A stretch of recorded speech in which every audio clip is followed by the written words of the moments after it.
Okay. तर आता पुढचं सम घेतोय ए 10चं. ठीक आहे. तर ह्याच्यामध्ये सिम्पल पॅटर्न चालू आहे, अजून लेवल 1चा आहे. ठीक आहे. तर हे कसं करणार बघा. सिम्पल वे आहे. I is equal to integration हे घेतलेलं आहे.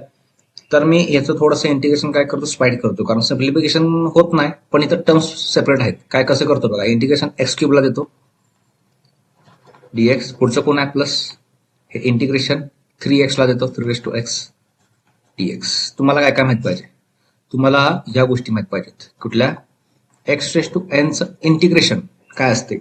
एक्स रेस टू एनचं integration x raise to n plus 1 असते, अपॉन एन प्लस 1 असते, आणि ह्याला आपण d by d x of जो बेस आहे हा मल्टिप्लाय करतोय.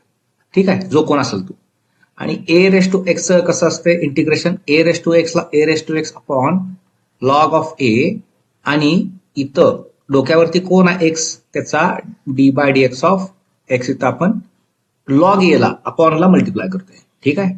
हे नंतर तुम्हाला सवय झाली ना एक्सच्या ठिकाणी काय असते ते पुट करायचं किंवा काय, त्यावेळी मग हा फॉर्म्युला तुम्हाला कन्सिडर करायची गरज नाही. डायरेक्ट तुमचा डेरिव्हेटिव्ह काढून अपॉनला किंवा खालच्या टर्मला मल्टिप्लाय करता यायचं. ठीक आहे. हे इंटिग्रेशनचा रूल आहे. ठीक आहे.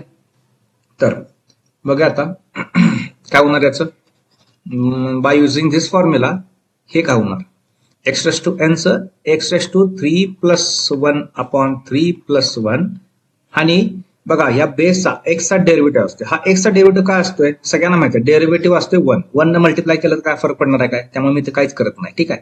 फॉर्म्युल्यामध्ये d by d x of x दिलंय, पण इथं एक्सचा डेरिव्हेटिव्ह 1 असतोय. ठीक आहे. प्लस पुढचं काय होणार, बाय युझिंग दिस फॉर्म्युला काय होणार बघा, a raise to 3x, a raise to एक्सला ए रेस टू एक्स लिहायचं, 3x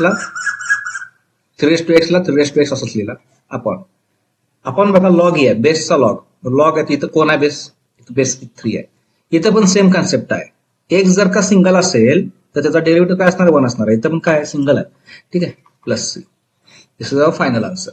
म्हणजे याला अजून थोडं सिम्प्लिफाय करू शकतो आपण. एक्स रेस टू बघा इथं F4 अपॉन F4, तुम्ही 1/4 साईडला लिहिलं, 1/4 साईडला लिहिला आणि एक्स रेस टू 4 लिहिला तर चालते, पण no problem. X raise to 4/4 plus 3 raise to x upon log 3 plus c. This is our final answer. बघा सगळे क्वेश्चन्स गो थ्रू करा. एकदम सिम्पल मधला सिम्पल आणि अवघडातला अवघड क्वेश्चन सगळ्याचे सगळं कव्हर करायचा प्रयत्न करतोय, आणि सगळं फ्री ऑफ कॉस्ट युट्यूबला आहे.